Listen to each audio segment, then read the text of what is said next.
Today on the channel, I'm going to answer viewer questions.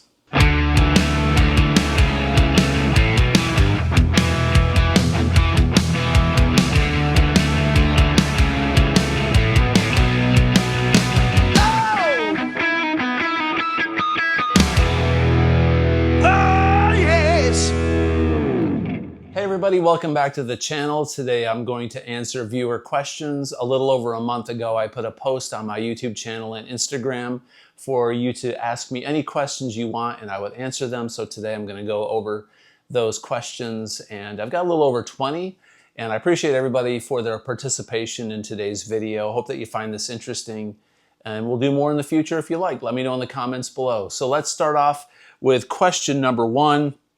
Comes from V Thomas 2160. The question is, could you outline a wet dry wet rig that could be used to emulate Eddie's tone on For Unlawful Carnal Knowledge? Most videos don't go into that kind of detail. All right, so probably the most affordable way to do it and the easiest way to do it would be to have, in my opinion, two amplifiers. I know you said wet, dry, wet, and the way Eddie did it was he had three amplifiers essentially, and the one in the middle was dry, meaning just straight up distortion, and this amplifier had a delay setting at like 250 milliseconds, and the amplifier on this far side was about 500 milliseconds. But if you can get one stereo amplifier and run a stereo delay 250 and 500 and then put one in the middle, you'll have your wet, dry, wet signal. The affordable way that I emulate this is honestly in recording sessions. When I record in Pro Tools, I use a stereo delay, and my stereo delay I set at 250 milliseconds left, 500 milliseconds on the right, and that just gives this effect, right? The delay is the way to get that going on, and a little bit of stereo chorus. Anytime you use a stereo effect, it's going to make it sound extremely wide. Now the dry rig in the center gives it a little bit of gravity. It gives a little bit more chunk. And so back to affordability, the way I used to emulate this live was I had a Digitech DSP-2120 Artist, and I ran it through a power amplifier and ran it in, I put stereo cabinets on the side of the stage, and then I ran a Marshall Jubilee 50 watt head, and it was just distortion, and I put cabinets on each side of the stage, so I had this dry sound and I had this really wide Queensryche kind of sound going on in stereo, not realizing that's what Eddie did.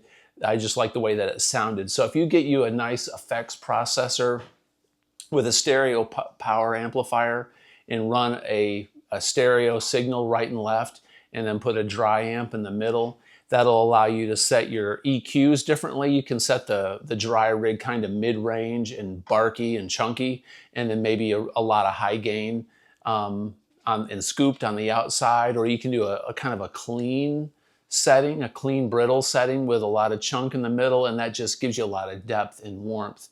There are some delay pedals out there that emulate the wet, dry, wet signal. You can run a 4-cable method through a lot of different delay pedals, and forget what company it was, EVH, if you look it up. I want to say it was, it wasn't Digitech. I'm drawing a blank, but there's an EVH pedal out there that's the delay setting that Eddie used for wet, dry, wet, and it allows you to run cables to a middle amplifier and a couple amplifiers on each side, but you got to have 3 amps. That's kind of crazy and overkill if you're doing just local live gigs.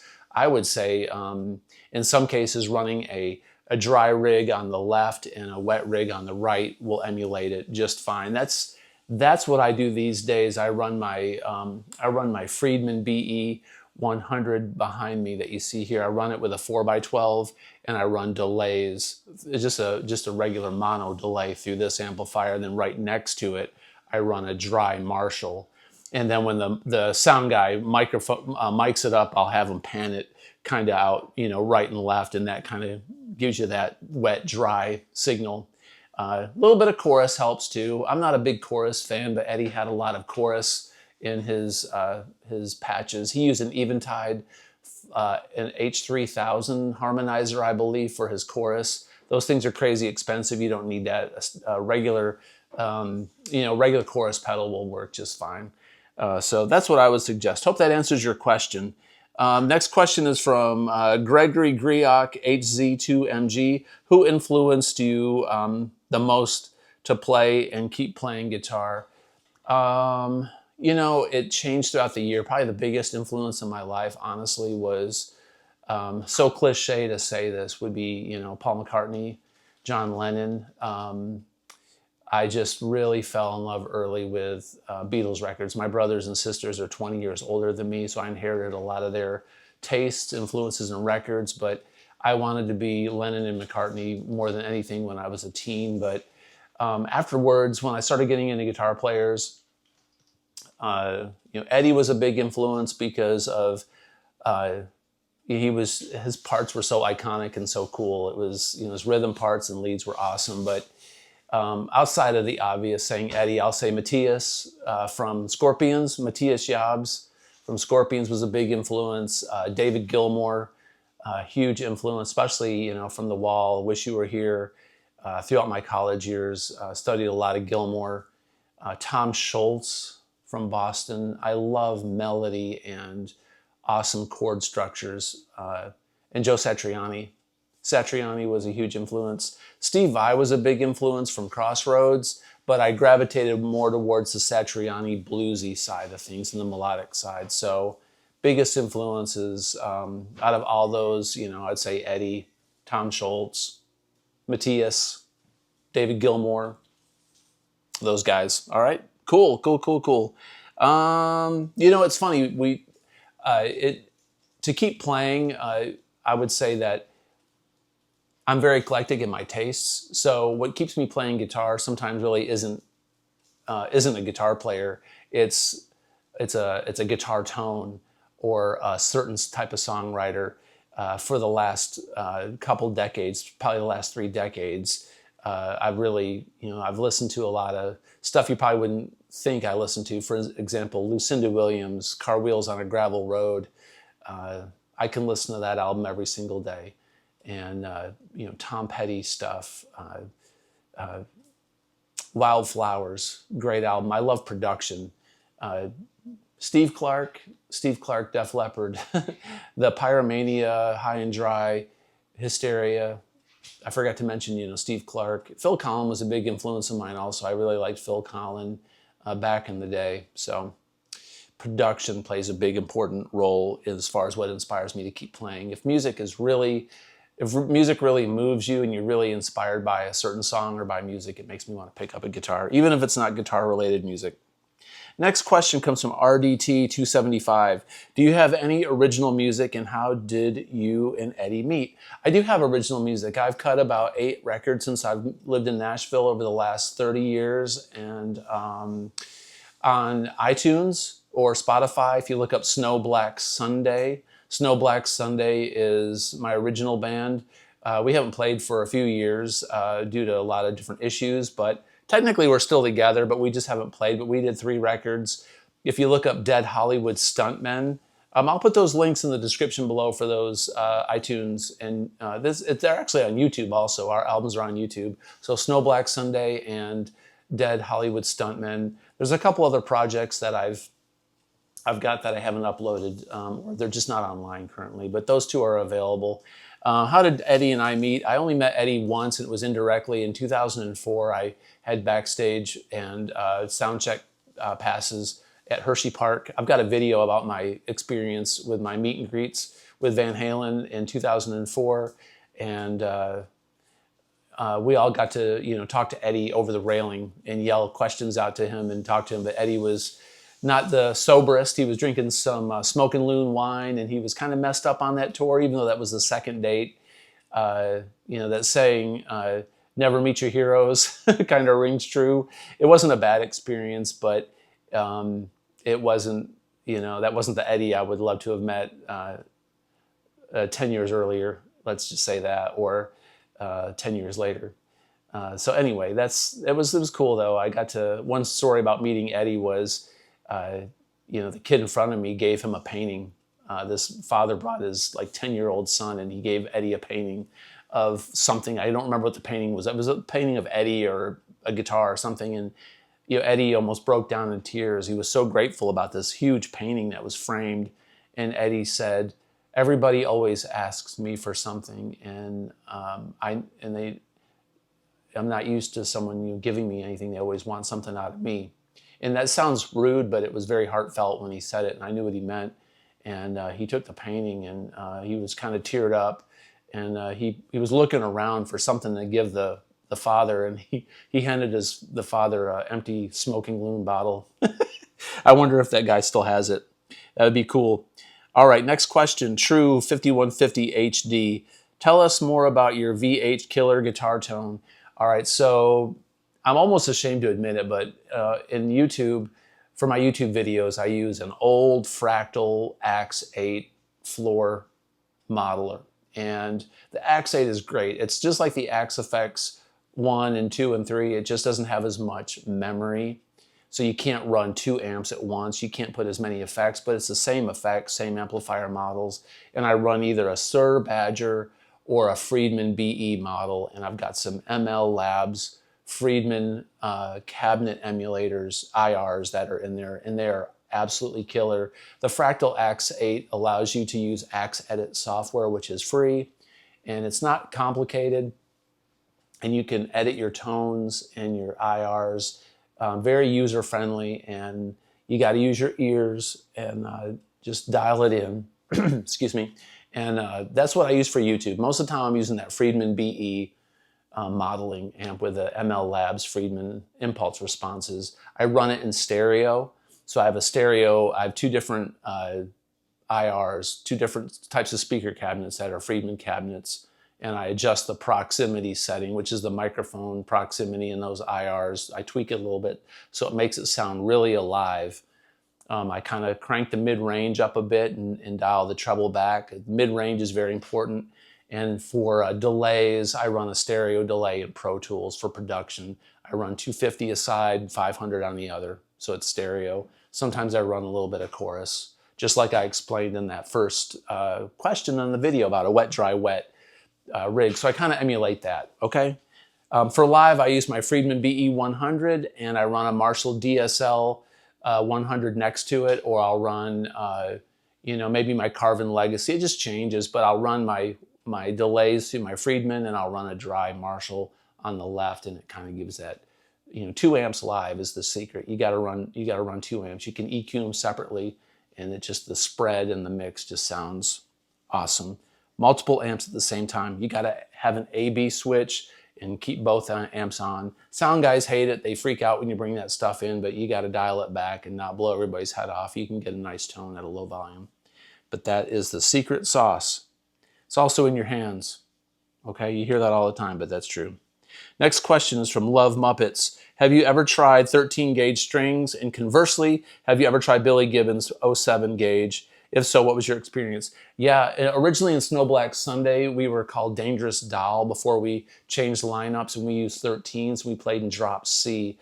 The 13 gauge strings were very tough to get used to, but after I played them for several months, it was just like playing regular strings. If you're going to do a lot of drop tuning, it's necessary to have a thicker gauge string. I don't think they sound any fatter or any better than higher gauge strings, and vice versa. It's just when you're drop tuned, if you have a thicker gauge string, the string doesn't wobble as much and there's better tuning stability. So yeah, I used to use it, but we only recorded a couple songs in drop C for Snow Black Sunday, and then we went back to standard. My argument was Metallica plays in standard. So my guitar player buddy with me, Joe, he agreed with that argument, and we went back to standard. Plus it fit better for our singer, who was a female, and she sang better in standard. I think drop tuning is cool, but it's a little mushy. I like the melodic freedom of standard tuning, or tuning a half a step low. .07 strings, the Billy Gibbons strings, I did buy some 8s, and I tried 7s just for fun. My touch is not that light. It's very easy to bend strings out of tune when you're fretting chords, when you place your hand on the fretboard, and I do that. I'm not a hard player, and I've played for many decades, but I'd have to change my playing style. Billy Gibbons is a very, very small, frail guy. He's got a light touch. I'm not, putting Billy Gibbons down, but he's tiny. I've met him once, and recently, and he was really, he's really small, and I think it's easier for him to play that way, and it's less effort. And so if that's the style that you play, then that would work perfect for you. For me, I need to do nothing lighter than a 9 to 42. I put 9 to 46s and 9 to 42s on anything with a Floyd Rose, and sometimes I'll put Ernie Ball hybrids on my Les Pauls, which are 9s and 10s, kind of balanced out. No difference in tone. All right, next question is from Davey XXX9761. Rather EVH detuner, tone vice pitch shifters. I have both. Would I rather use a detuner or a pitch shifter? You know, if I was doing lots of drop tuning constantly, tuning the whole guitar down, I would use, a drop tune pedal. Those have really gotten really good quality over the years. The detuner for me is kind of cool, but I rarely use it. And they always need to be tweaked. It's almost like you can never get them dialed in perfectly. Even when you see Eddie use a detuner live back in the day, he'd drop it and then you'd see him fiddling with the fine tuners, because they just aren't, they're not perfect machines, but they are great.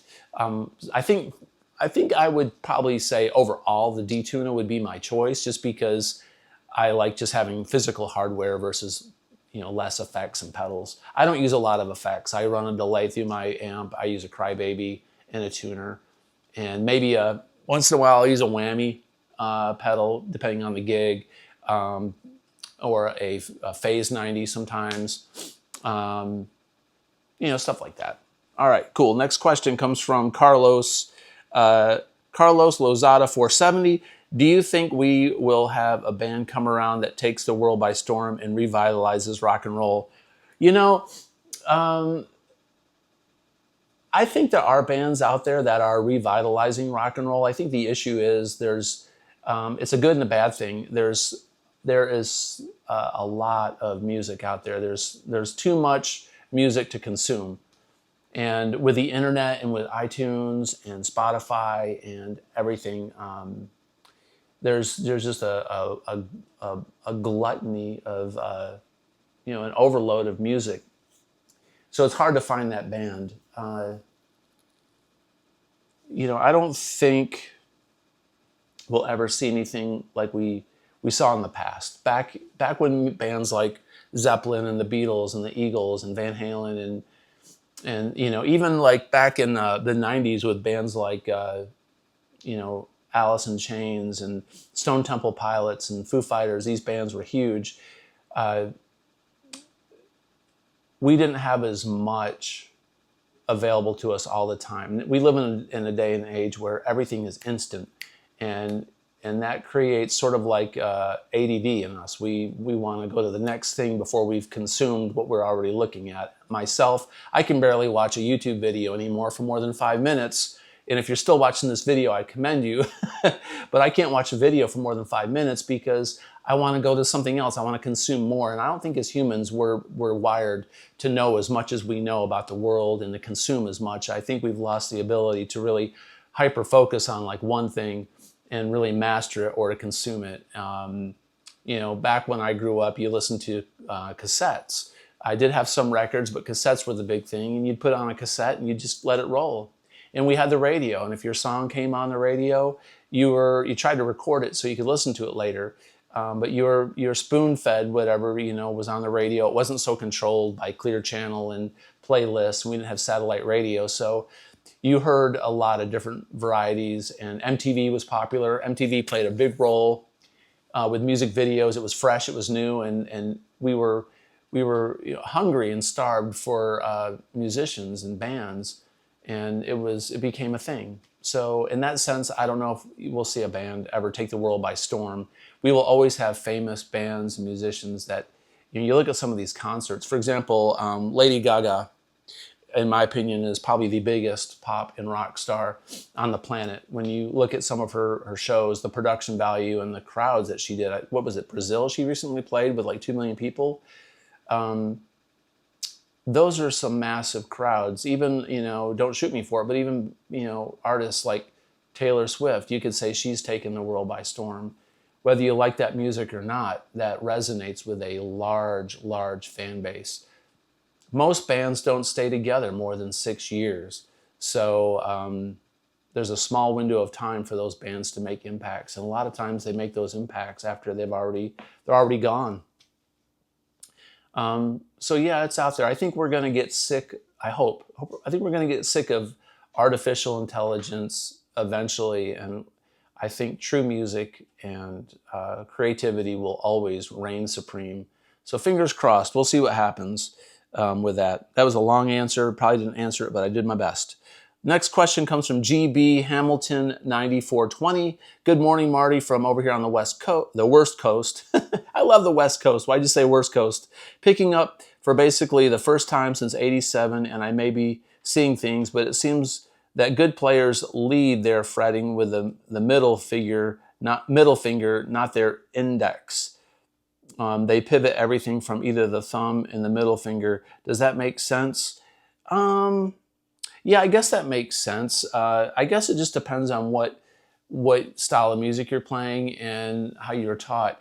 If you start playing that way and that's the technique you develop, it's very hard to break habits that are bad, or and they may be good habits. But if it works for you, that's fine. I think that I lead more with my ring finger than anything because I bend a lot of notes. So my ring finger is the finger I lead with the most, but I try to play equally with all four. Each finger owns its own fret. If you see yourself doing a technique that you don't like or that's improper, correct it and start practicing that technique every single day, and you'll eventually break that habit. It's hard to break habits that are turned to stone because at that point you just kind of have to just deal with it. So try to correct it easy and be consistent trying to keep it corrected. All right, next question. We've got another one. I think Davey asked a question earlier. Davey XXX9761. If I'm not mistaken, you're from Nashville. A collaboration between YouTubers, maybe. I know there are others in the city. You know, Robert Baker commented on one of my videos once, and I commented back, hey, let's get together. Let's do something. And I met Music Is Win. You know, Tyler from Music Is Win. I met him one day at a music store, and he was kind of busy, and I didn't really know how to approach him. He seemed like a nice guy, but he was also kind of unapproachable because he probably gets hit up with a lot of stuff. I'm friends with from Doug from 12 Foot Chain, and we're supposed to do a collaboration at some point, but he lives about 60 miles from me, and we're both so busy. Doing collaborations is difficult because you got to line up schedules and free time. So I'm open for it. You know, I just... reaching out to some of these folks. I've reached out to Ben Eller. Ben Eller lives in Knoxville, and I cannot get a response from Ben, which I'm not surprised. Ben is like been around forever, and he probably looks at me and goes, why do I need to help this guy out? He's already established. But I would love to work with Ben. That would be so fun to do a jam with him and do some content. Which guitar had the T-top pickup in it out of Ed's 335? This comes from Senile 6748. So which guitar had the T-top pickup in it out of Ed's 335? I want to say it was the original Frankenstein. I think Eddie took that pickup out and put it in the original Frankenstein that he made, which I believe was black and white initially, and then he painted it yellow and black, and then it became Frankie. And my good friend Jim DeCola at Gibson, my good buddy Jim, has that pickup, believe it or not. All right, Maddox Hunter 1801 says, hey, Marty, if you could jam with Eddie for one song, what song would you pick? Gosh, I would probably say 5150. You know, I'd love to play that. I'd love to trade licks with him on 5150. Or I know this isn't a Van Halen song, but I'd love to play One Way to Rock, and I'd love to give Ed the high five at the end of the solo when we're harmonizing. That would be awesome. Yeah, 5150, I'd play that. All right, Davey XXX971, another question. What do you think of the new Kramer Volante and Quilt Volante guitars and the latest BC Rich crackle finishes? I haven't checked out that Kramer, so I can't answer that. I need to look that up, so sorry I don't have an answer. The latest BC Rich crackle finishes look cool. I think crackles are nice, but I don't really like current BC Riches. Just not into it. 12-foot chain, if you were a tree. If I was a tree, I think I would be I don't know, a weeping willow, just because they can bend under a lot of pressure. And they're full of water, I guess, and they look pretty. All right, pickups from Jesse J4902. Pickups. Playing for only 2 years, but trying to get the late 70s style crunch sound without pedals. Bought cheaper Epi and want to upgrade pickups. Any info will help. Okay, so first of all, if you bought an Epiphone, it's probably got the plug and play pickups, which is not a problem. But if you swap those out, you may need to. You can. I won't get into that. It's not an issue to upgrade those pickups. But I would say get a Burstbucker 1 and a Burstbucker 2 pickup, a Gibson Burstbucker. They're great pickups. Burstbucker 2 or a Burstbucker 3 is also fantastic. But I would stick with the Burstbucker pickups. They're slightly wound, less hot. They're crunchy, and they're not super crazy expensive. You can find them used on eBay pretty reasonably. You can buy them through the Gibson website also. But Gibson Burstbucker 1, Gibson Burstbucker 2. If you're on a budget and you want to get something really affordable, look up Guitar Madness pickups. Guitar Madness pickups make really nice Alnico pickups, and they make one called a 59er. I think for a set of 59ers, it's like $49. Maybe more with tariffs now. I don't know. I haven't looked at them recently, but Guitar Madness usually gets you a pickup within a couple days. And the ones I've gotten ship out of Florida. They're stateside, but they're foreign pickups. All right. So sorry about that squeak. I think my dog just grabbed a squeaky toy, if you heard that. So yeah, Guitar Madness 59ers, or if you want to go full on Gibson pickup, Burstbucker 1, Burstbucker 2, or Burstbucker 2 and 3. All right. Next question comes from Bud H8505. You can only keep one amp. Which amp are you keeping? Same question for guitar. Thanks. I would keep my Friedman BE100. This is my favorite amp of all time. I keep referencing it. I bought this bad boy back in 2012 from my buddy Tony Higbee at Guitar Center in Nashville. I've got the matching cabinet. This amp is awesome. If I could only keep one guitar, that would be really difficult. That'd be a really hard call, but I would probably say I would keep my R8 custom shop that I call Peaches, or my Murphy Lab R8 Tobacco Sunburst. That guitar just has the best sound. It'd be a toss-up. My Murphy Lab SG64 SG is also killer. I hate to think about it, man. If I had to pick one,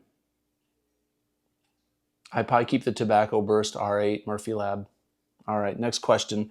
Mark Edward BL6CR. Marty, were you ever into Sammy's early work with the band Montrose? I know it was a bit before your time. Yeah, Montrose, Bad Motor Scooter obviously is a great tune. I've got all the Montrose records, the vinyl. I like it because it was, Ronnie Montrose was a killer player, but there's not a ton of that material out there. But I think Sammy's voice sounds really youthful. There's a lot of energy. There's something to be said about capturing artists, in their 20s, and when they're really young and inspired. Something carries through that music. As far as Sammy's solo career after Montrose, I know you didn't ask this question. I like everybody, I thought, the album VOA was great. I Can't Drive 55 was on everybody's TV with MTV and videos out there. But looking back, not a huge Sammy Hagar solo fan or Montrose fan. I'm just more of a Van Hagar fan. I think that the collaboration between him and Eddie was the true magic. But yeah, the Montrose stuff was great. My cat's walking in front here. Grab this cat. This is Rufus. All right, so you want to answer the next question, Rufus? All right, this comes from Paul Nealis 2828. Better movie, Goonies or Teen Wolf? Man, I gotta say Goonies, man. You gotta go with the Goblin Goon himself, man, Corey Feldman. He's such a strange and interesting fellow, but the Goonies definitely were magical, man. The Goonies were great. Gremlins, the Goonies, stuff like E.T., they all kind of blend together for me. But the Goonies, all those bicycles and kids riding around and getting into mysterious, mystical things. Love it. All right, The Lawn Beast 1644. What do you think is a better song, I'm the One or 5150? 5150, I would say right off. I'm the One has probably more fire and energy. I think Eddie probably, I think I'm the One is probably a little bit more difficult. I mean, the lead in that song is like a rocket ship taking off. It's like Eddie strapped a jetpack to his back and just went for it. But structurally and harmonically, I think 5150 melodically and just the lyrics and everything about it, I'd say 5150 is a better song. Eddie really progressed in his songwriting uh, as he got older, like we all do. And 5150 he was so inspired at that point with Sammy and that point in his life and his age. It's hard to beat those moments. With the passing of Ozzy, what are your top 3 Sabbath and solo career songs? Also, who was your favorite guitarist to accompany him? All right, Zakk Wylde was my favorite guitar player with Ozzy. I like Randy Rhoads, but I'm not a Randy Rhoads fan. I appreciate Randy, and I think he was a brilliant player. And, one can only imagine where he would be now if he was still alive. It's tragic, but Zakk is my favorite player. And I'm going to get a lot of hate on the channel for saying this, but I never cared for Jake E. Lee. Didn't like Badlands. And, I think he was a great player, but just wasn't my thing. So Zakk. Definitely the Zakk albums. My favorite Black Sabbath songs, I would have to say, man, that's so hard. Ozzy Sabbath songs. I mean, War Pigs, that's a no-brainer. Black Sabbath. And I'll just say the cliche, man, Iron Man. Iron Man is the riff that started it all, man, heavy metal. Iron Man is just killer. I love it in the Iron Man movie also, when you watch the movie Iron Man, it's just iconic. Top 3 solo Ozzy songs. Mr. Crowley is awesome, even though Randy wasn't my favorite of the Ozzy guitar players. I love the keyboards in it and the guitar solo in it is just awesome. Randy was so amazing. I have to say, probably Miracle Man. I did a lesson on that recently on my channel. I love Miracle Man. And Fire in the Sky. I think Fire in the Sky is great. There's so many of them, solo songs. Recently I've been listening to the album with Perry Mason on it, and Perry Mason was a great song too. There's so many good ones, so many. All right, from Tim O'Leary 163, how do you gauge when to swap out strings besides when they break? Do you stick with a particular brand, recommendations for good patch cables to avoid that staticky crackles, and when is Steve Rosen coming back for a second talk? All right, so what gauge strings, 9 to 42 or 9 to 46? I usually go with D'Addario or Ernie Ball. I like Ernie Ball hybrids, which are also a balance between 9 and 10s. Recently, I bought a package of Musician's Friend music gear strings. I got 10 sets for $30. Those are great strings. I've heard they're made by D'Addario, however you want to say it. So that's what I go with. Good patch cables. I like Fender cables. I recently bought some To the Stars cables, which are the Tom DeLonge cables from Fender. But the Fender cables, you can usually get them on sale on a good deal on the Guitar Center website or Sweetwater. But I just get the Fender cables. I think if you're buying the real expensive gold tip cables in the Mugami cables and stuff. I think you're just throwing money out the window. I mean, yeah, they've got a great warranty, but I don't think they sound any better. So yeah. Sometimes I just cheap out. I've got a box of cables. I've probably got 400 guitar cables in cartons and crates. And sometimes you just got to go with whatever feels good, whatever works. When is Steve Rosen coming back? I haven't talked to Steve, about that. So I don't know. I don't have an answer for you. I should email him, see if he wants to come back on the channel. Thanks for reminding me. I don't know. All right, from Ted 100, would you rather have an 80s Kramer or 80s Charvel? I think I'd rather have an 80s Charvel. I don't own a Charvel. I've owned a few Kramers. I like the 80s Kramers, and I've got one from the 80s. It's killer, but I'd go with a Charvel. I'd definitely get an 80s Charvel with a really cool paint job on it.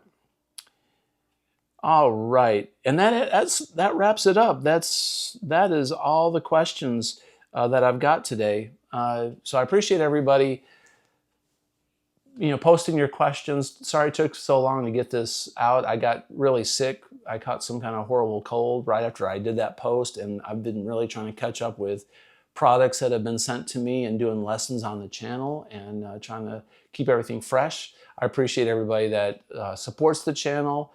You can buy memberships. There's really not much.